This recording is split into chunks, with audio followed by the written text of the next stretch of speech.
All right, all right.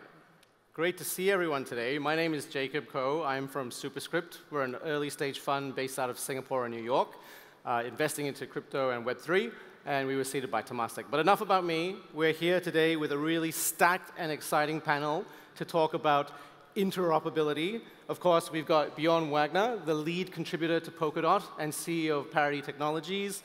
Sunny, the co-founder of Osmosis, one of the largest TVL DEXs built on the Cosmos SDK. Tarun, the CEO of Gauntlet, which does crypto simulation. And Georgios, the co-founder of Axelar. Now, the title of this panel is Bringing Web3 to Billions Through Interoperability. That is a mouthful. Do we really believe that interoperability is the thing that's going to onboard your mom, sister, grandmother, uncle into Web3? Maybe I'll go first. The answer is no. No, I think what will bring Web3 to billions of people is amazing developers like Sunny here building incredible applications that people find value in. Where interoperability comes in is that we can enable those developers to build seamless user experiences into their applications. I think it's consensus among probably everyone here that the future is going to be one of at least 100 chains that all have substantial economic activity on top of them. And in that future, high-throughput applications like Osmosis here are going to live on their own chain. And the only way to make this future sustainable is by having seamless interoperability across chains so that a user on Avalanche can buy an asset on Osmosis without having to think about switching wallets or all of the UI complexities we see today, right? So while interoperability is not what's going to bring us to billions of users, it is a necessary component, and this is the core infrastructure on top of which all those application developers are going to build. I could add to that a little bit. A lot of this, what you just said, resonates with me. I think it's somewhat important to remember where this whole topic interoperability came from, right? Like that, I came out around 2016, 17 when Cosmos, Polkadot, right, came forward and said, hey, there's a different way to give developers tools to build useful applications in the world, right? Beyond what was standard back then, which was the Ethereum layer 1 chain, right? EVM. And interoperability, the need of interoperability really came from the realization that Ethereum or the EVM, on one hand, doesn't give developers a tool with which they can build optimized solutions for certain problems they encounter on one, right? So the EVM was just very opinionated in what you can build with it and how you can build on it. There was one. The other ones are some other limitations, right? For example, we all share this one execution environment, right? And that means we are all subject to this fee market. And when CryptoKitties jump through the roof, the demand, right? Like every other application deployed on that execution environment is subject to the negative outcomes of seeing so much demand in another application, in essence, by the fee market spiking, right? So another application's users couldn't engage with it anymore because suddenly transaction cost $100. And so I think a large part of our broader ecosystem, right, came to the conclusion, hey, there's another way of doing that, right? There are more optimized layers than just putting everything on smart contract layer. But that meant you have disconnected execution environments. And when you end up there, right, what is the whole premise of blockchain technology, right? You have this ubiquitous computer where everything can seamlessly, call another function, interoperate, and so forth, right? But as soon as you leave the EVM, as soon as you leave the one-state machine, you end up having that problem that these things need to be talking to each other. Yeah. And that's why the whole topic came up in the first. So it's more, for me, it's more like a technical limitation that we encountered to serve at global scale such a computer. Got it. Got it. That makes sense. So speaking of disinterconnected systems, and there are different ways in which interoperability works, right? There are different stacks. We've got 3 of them represented here. Maybe we'll start with you, Sunny. Can you maybe frame for us the Cosmos interoperability stack? And we'll go through Axelar and Polkadot as well. Yeah. The Cosmos interoperability stack, we've built this one protocol that we call IBC, which stands for Inter-Blockchain Communication. And the goal for us was we took a lot of inspiration from the design of like the TCP IP stack in the internet and very much focus on like, okay, be very like specification based, make a set of standards that will have many implementations on it. And so, you know, we built the first implementation on the Cosmos SDK, but there are other implementations of the IBC standard now as well, including on Substrate, which is the development environment for primarily used in the Polkadot ecosystem. There's people building IBC implementations on EVM, on a bunch of different stacks. And the idea here is one of the goals of IBC was to be this like as credibly neutral, non-rent extractive system. You know, you always hear this claim that people are like, oh, imagine like TCP IP had a token and imagine we could have invested in it back then. It's like, what they don't realize is the reason TCP IP won was because it was non-rent extractive. It didn't have a token. It was this credibly neutral thing that everyone was able to standardize around. And that's the goal of IBC, is to build that credibly neutral stack that anyone can implement into their system. Got it. And you know, the approach of Cosmos, effectively, you have the Cosmos hub, which sits in the middle, and the transactions are meant to sort of go through that, right? No, actually. No? So that's actually a common misconception, that the way Cosmos IBC works is the Cosmos hub is a little bit of a misnomer of a name. All packets are sent point to point between every chain. So there's no single point of failure in the Cosmos network. Got it. What about the Axelar network, Georgios? I think we've drawn a lot of inspiration, by the way, right, from Cosmos and Polkadot, and without them we couldn't be here. So maybe let's go in chronological order and talk about Polkadot first. Sure. Do you want to frame it for the audience, Bjorn? Yeah, I would love to. All right. I think there are two parts to interoperability in the Cosmos world, right? One is interoperability within that fairly integrated Polkadot system, and then from Polkadot to other consensus systems, such as individual Cosmos chains, right? Because they're all individually consensus systems, or Ethereum, layer 2 rollups, and so forth. Solana, whatever it is. So let's speak about internally within Polkadot first, right? I think my mental model for Polkadot, that's, I think, the most accurate one, it's a multi-core execution system, right? So you have this validator network, right, that obviously had skin in the game via their stake, and it's basically a sharded system, and each shard in that instance, execution shard, is one core, right? Just like a CPU, like a ubiquitous computer. And like today, this is how it works. Today, each of these execution cores can be assigned or is assigned to a parachain, right? A chain. It's not too dissimilar to what you see in rollups, just that I think it sits somewhere in between optimistic rollups and ZK rollups and combines almost the best of two worlds, because you get via validity proofs, you get kind of like the security and guarantees of ZK proofs, but you still have the flexibility in terms of what you can develop with it, more decentralization of optimistic rollup. So, and now, so that's good, right? That's why we talk about shared security umbrella.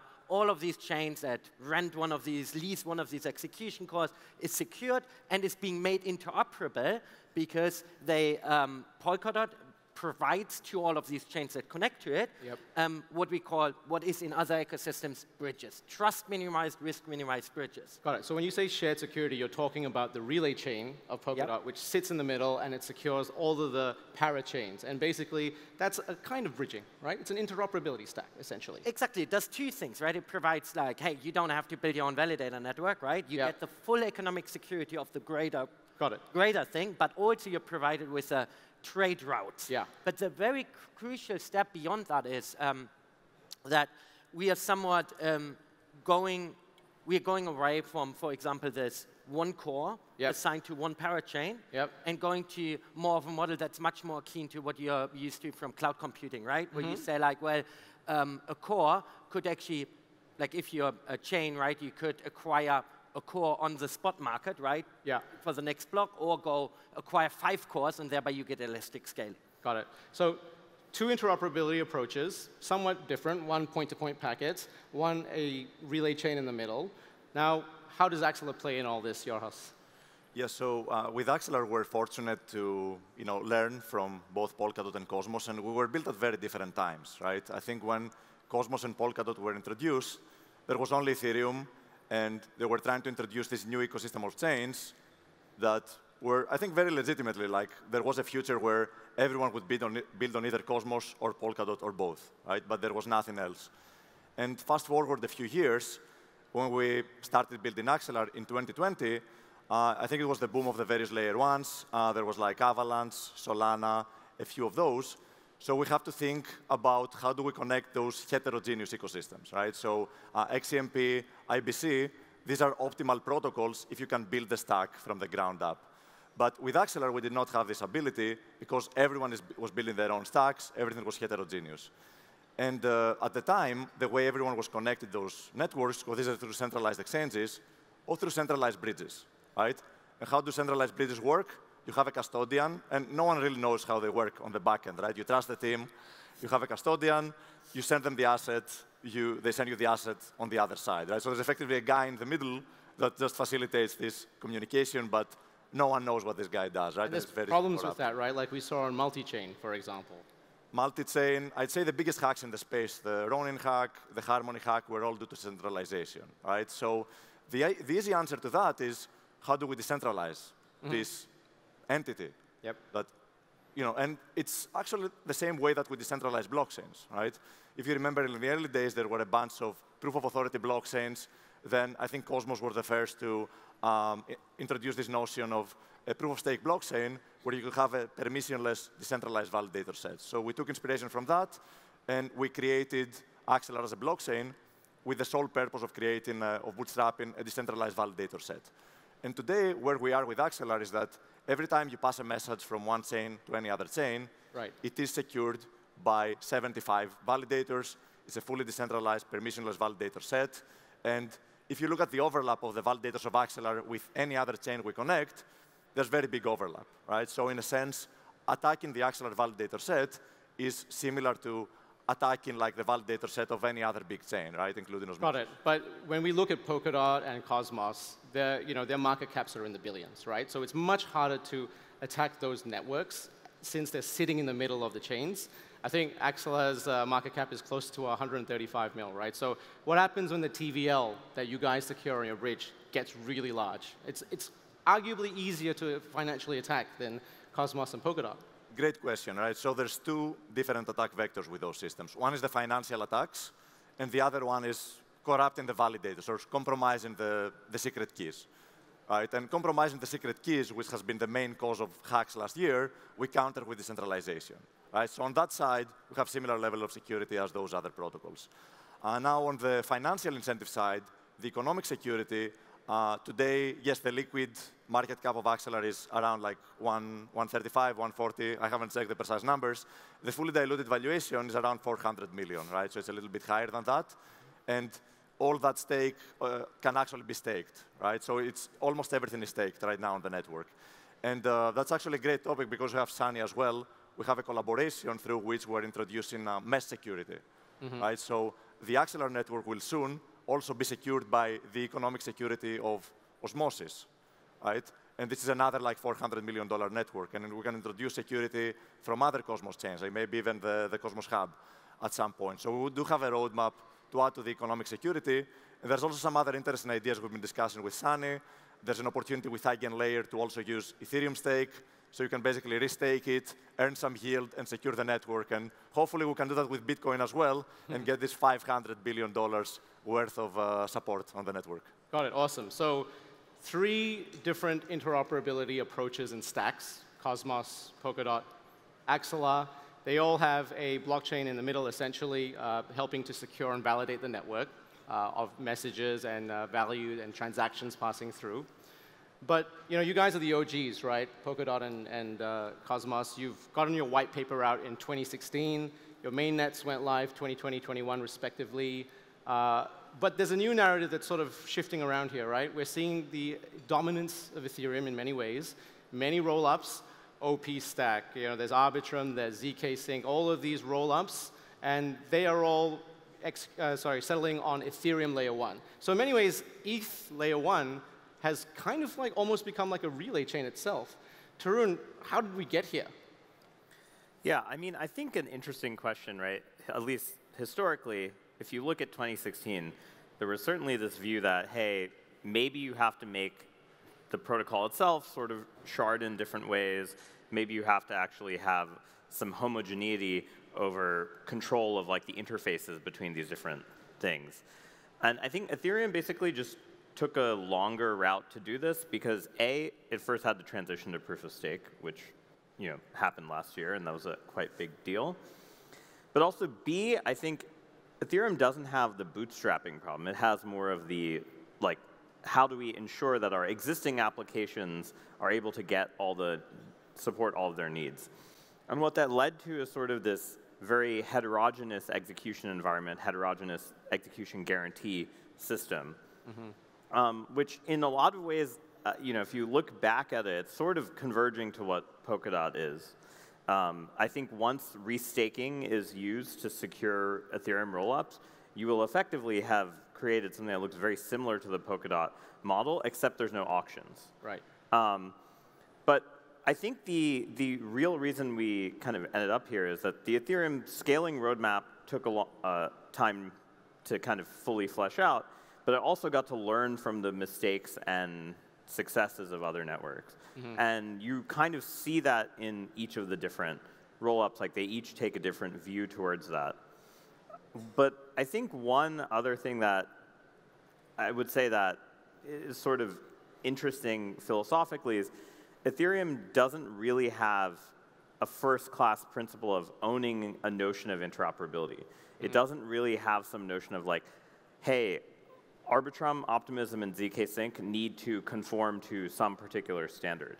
Now, the irony is it will move in that direction. So some of the ways of optimizing handling multiple execution environments, whether they're sort of things like dank sharding, will allow single blobs to be used in multiple rollups. And the moment you do that, you're implicitly creating a communication mechanism. So you could argue that Polkadot and Cosmos took the first principles approach to interoperability. Like, it's a core tenet. It's a philosophical stratagem that has to be built in everywhere. Whereas for Ethereum, it was much more the opposite. It was, how do we have this emergent interoperability? And those are philosophically different things that sort of seem to have converged to a very small set of outcomes. I remember a couple of years ago when, in the bull market, people were talking about Bitcoin and Ethereum, and then they started talking about Cosmos and Polkadot. It's the internet of blockchains, right? And that was such a great narrative. You guys went out there and built it. It's almost like you were too early relative to what we're seeing with the adoption curves.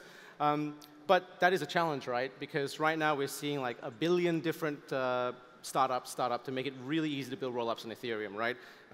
Rollkit, Sovereign Labs, Stacker, Saga, Eclipse, OP Stack, Slush, Dimension, Fastbot, Suave, Eclipse, Conduit, Caldera. That's not even half of them, right? So how do you guys compete, Polkadot, Cosmos, right?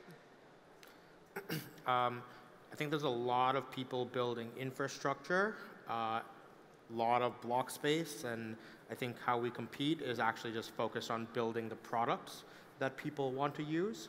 And I think I think Cosmos has done a good job at experimenting on the types of products. The largest stablecoin in the world was built on Cosmos. Doesn't exist anymore, but we had this culture of experimentation, which is good. At the end of the day, today, most of this stuff is mostly used for building trading infrastructure, and perps are the primary volume drivers of trading infrastructure. And if you look at everyone who's building order book-based perps dexes, they're basically all using the Cosmos SDK, right? Whether it's DYDX, Injective, Nibiru, Hyperliquid, not Cosmos SDK, but Tendermint. Our goal is to build the best stack for the apps that actually matter, and that's how we don't need hundreds of thousands of infrastructure providers. We need 10 apps that will bring 100 million users each, and that's how we get to 1 billion. As an investor, I fully agree with you. There's almost too much infrastructure out there, but it's great that you guys built it. I think you said it there, though, because to build a great app, if I have to deal with all of, bridging my funds from this to that within the app, that's not going to work. So how did you do that with Osmosis? Because Osmosis is kind of built with interoperability in mind, right? Yeah. So we do a number of different things, right? So Osmosis believes heavily in like vertical integration of like, we think that like the best products are very vertically integrated. You look, this is how Apple makes some of the best products in the world, is by like, the OS knows how, like, it's very deeply optimized for the chip, and that's why we decided to build an app chain. But at the same time, we know when to outsource, right? And so we were like, so you could look at something like Thorchain, right? One of my favorite Cosmos applications. But they decided to build both, like they have their own DEX, and they built their own bridging protocol. But their bridging protocol has gotten hacked twice, actually, right? And like they've done a really good job at recovering from that. But we saw that, and we're like, that building bridges sounds like a lot of work, and that's not what we want to focus on. And so what we do is we go find partners like Axelar who we're like, okay, specialization is also important, and we can like outsource. Okay, we don't want to build the bridging ourselves. We're going to work with like amazing teams to build the parts so we can specialize and focus on what we're good at. Yeah. So just cycling back to that, Bjorn, how does, as a lead contributor to Polkadot, how does Polkadot compete, right? Build a better product. Build an irresistible product. That's what needs to be done, I believe, particularly if we talk about like these systems that are there to serve at a global scale, right? Yep. And so I'll have to walk you through, right? Like there's an aspect of like how many transactions can you do globally across the whole system. That's a charting aspect, right? Get to a point where you have 250 cores, maybe 500 cores, right? That can each come about like 1,000 transactions per second. That's simplified, right? That's one thing. The other thing, you need extremely good composability between these cores, between the things that run on these cores. And I think I think there's consensus in general in the ecosystem that atomic composability is the best composability you can get, right? Ideally, you want atomic composability. Right. That's very difficult, right? Right. But I think that's where Polkadot really has an incredible opportunity due to its architecture, because like what we are all tending towards, and what we're all going to get eventually, right, are these trust minimized bridges, which are the trade routes, right? How one can send a message to another. And the language we use in Polkadot, that's XCM. Extremely general. You can send basically any message and tag any information in that message or instruction. But the other key aspect is, how do you know this message will be faithfully executed on the other side? And that's what we call enforced trade agreements. Right. And I think that's where Polkadot's shared secure umbrella and architecture really has an incredible edge, where we can build what we call accords, which are enforced trade agreements between these different charts. Yeah. And that has some of the elements. And then, again, I think for us all, it's really important to find the sweet spot in terms of trade-off between modularity and integration. So to Sunny's point, right, you can talk about it on the integration application layer, right, like what's the business logic, but you can also talk about it on a lower down the stack, right? If you talk Celestia versus Cosmos versus Polkadot and so forth. Okay, it's starting to get complicated now, right? And I think this is the problem with interoperability as well. There are so many different ways that you could cut it, different stacks, different approaches. It's so difficult for devs to integrate. Georgios, you're kind of like Switzerland here, right? You work with everyone. You have your own protocol that can work with multiple blockchains. But let's say Ethereum, Cosmos, Polkadot, right? If you had to prioritize ordering the integration of them, how would you do that? OK, so first of all, I think it's actually quite easy today. By the way, I think you should have said fuck, marry, kill. Sorry? Oh, OK. Ethereum, Polkadot, and Cosmos. Fuck, marry, kill. Which one? What would you do? Oh, my God. You should moderate this, Tarun, seriously. I mean, obviously, Mary has to be Ethereum.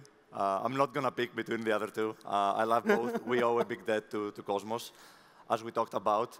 Maybe I'll talk a little bit from the perspective of a builder, right, of Cosmos, and why we actually use the Cosmos SDK to decentralize Axelar's validator set, right? So we felt from the very early days that the Cosmos SDK was the most flexible stack, and we needed to do some low-level optimizations in terms of threshold cryptography, so our Axelar validators could collectively sign a message. And at the time, we felt like the Cosmos SDK was the most mature stack, right? And this is the reason why everyone comes to Cosmos. Like, it's the best technology. If you want to build those low latency DeFi applications that Sunny was talking about, right? Like DYDX, Beta Chain, Chain Network, Osmosis, there's no other option than Cosmos. And just to bring up something negative as well, though, I feel like this is the only reason today, right? I haven't met too many builders that go to Cosmos because they're going to get ecosystem support, right? Like, it's too decentralized, which is great because it's the most mature stack. But if you go and build in Cosmos, you're kind of on your own still, right? And that's something I feel like the ecosystem has to improve on. And I feel like that's something that's also like a really nice thing that we're doing with Axelar, right? Sunny touched a little bit earlier on it. To grow interoperability, we need to get these 5, 10 first applications that are going to build those core cross-chain primitives like cross-chain lending, cross-chain swaps, cross-chain marketplaces.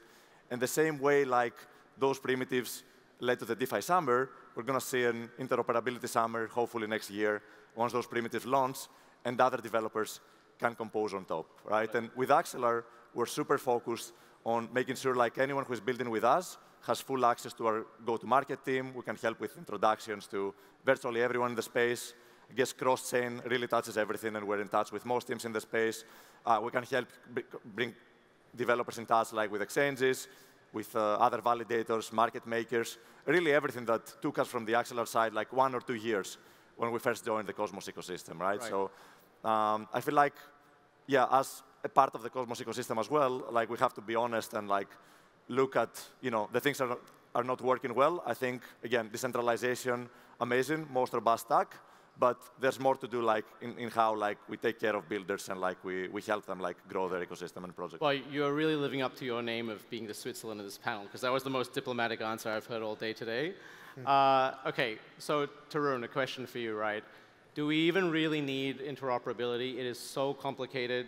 Some of the developers that we talk to when we speak to them, they say like, we just want simple things. We want atomicity in our transactions. We want our smart contract on our chain to be able to call another smart contract. Now we've got to integrate multiple stacks. We've got to work out where to go. Like, maybe the answer is a monolithic blockchain. Maybe the answer is Solana. Who knows, right? Like, what do you think? Yeah, so I mean, I think the positive case for Solana is that they are 100% only a believer in atomicity. And like that's their philosophical identity, right? There's like literally nothing else that I would say is the right. I mean, they might get offended. Some people might get offended by me saying it. But it is a very, very distinct choice. I think there's always going to be a sense in which there will be multiple environments.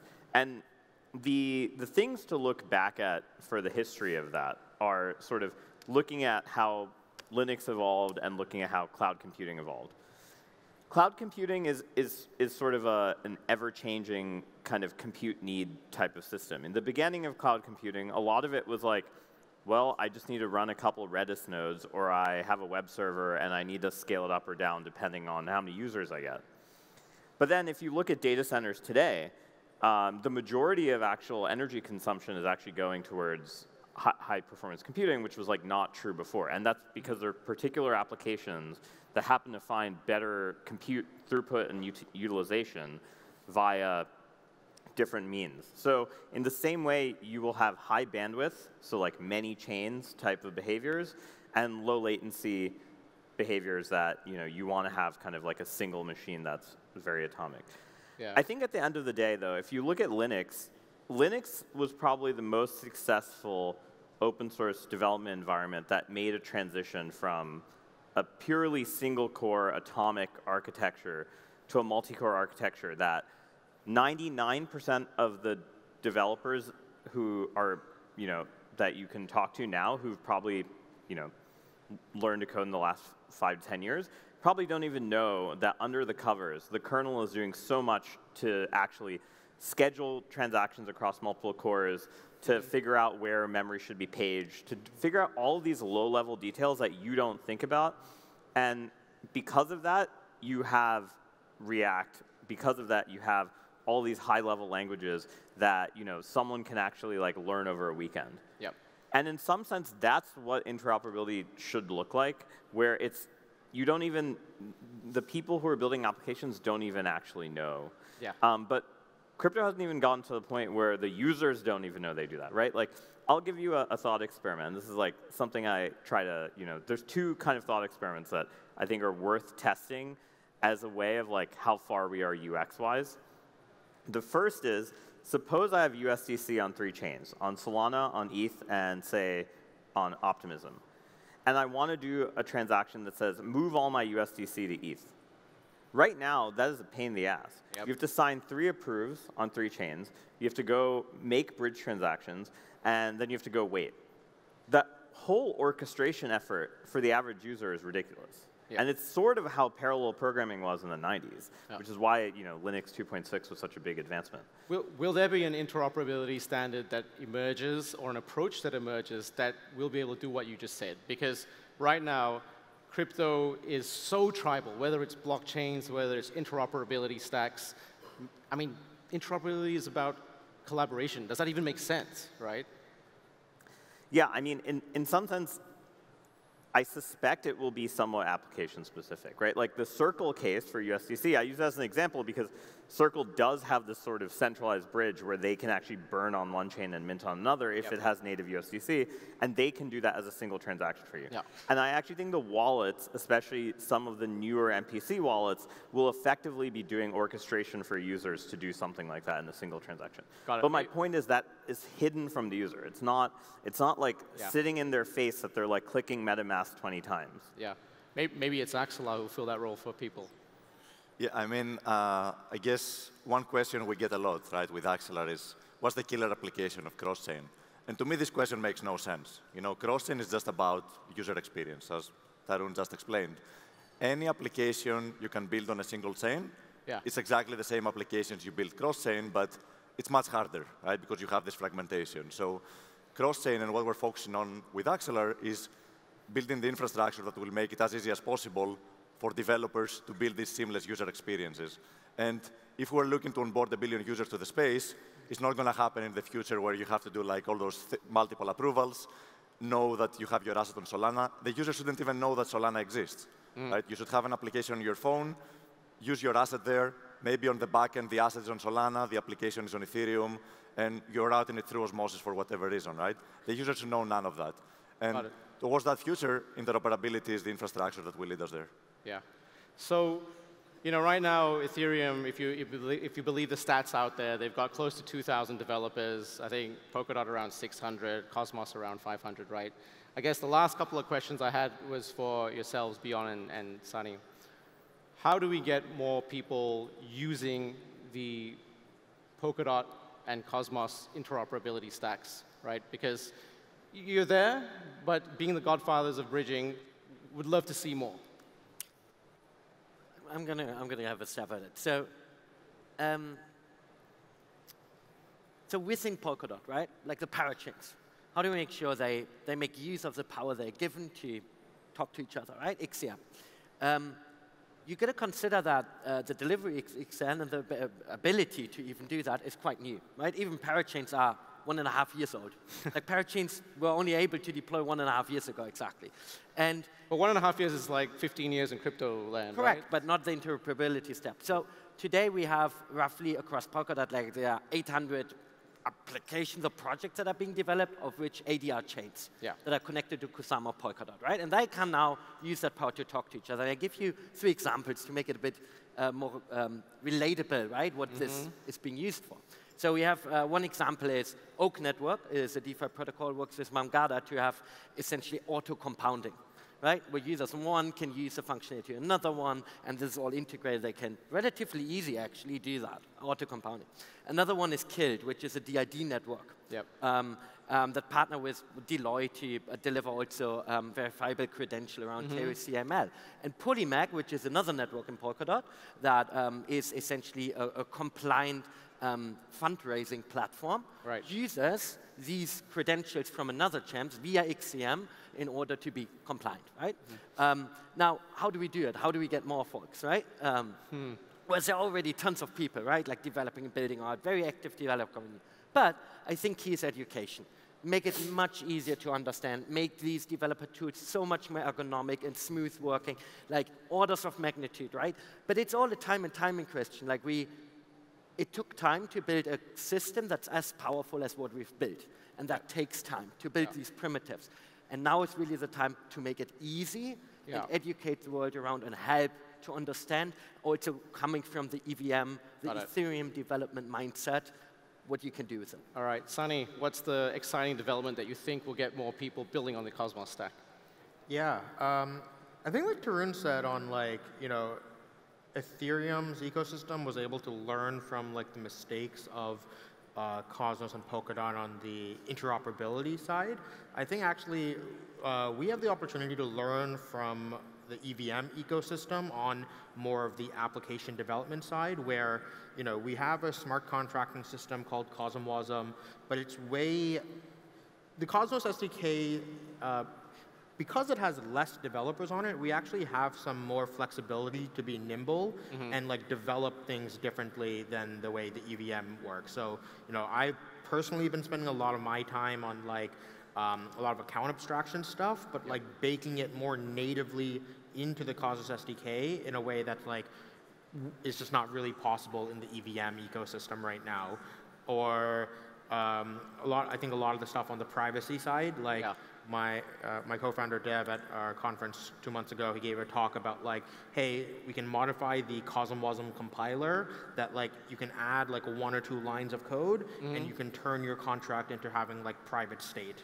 And like I think taking how the Cosmos SDK and Cosmwasm as a development stack is going to win is to provide features and things that people can only do on the Cosmos SDK stack. And this is like, for example, one of the reasons why DYDX chose to build on the Cosmos SDK was they wanted to have more fine-grained control over how transactions get ordered in their blocks, right? They wanted to figure out, if you're building a perp stacks, they want to figure out how do you make cancellations free, right? They need fine-grained control over gas markets and transaction ordering and things like this. So how Cosmos SDK is going to win is building functions that people can only do on the Cosmos SDK and nowhere else. Got it. So I mean, just to recap, right? Part of it is education. Part of it is developers building good apps that people want to use. Part of it is bridging infrastructure, SDKs, becoming so simple and easy to use, they kind of fade into the background. That's part of our investment thesis as well when we invest in Web3. Thank you so much, guys. This has been an amazing panel. Ladies and gentlemen, these guys are the gods of bridging. They're in the arena bridging stuff. A big hand for them.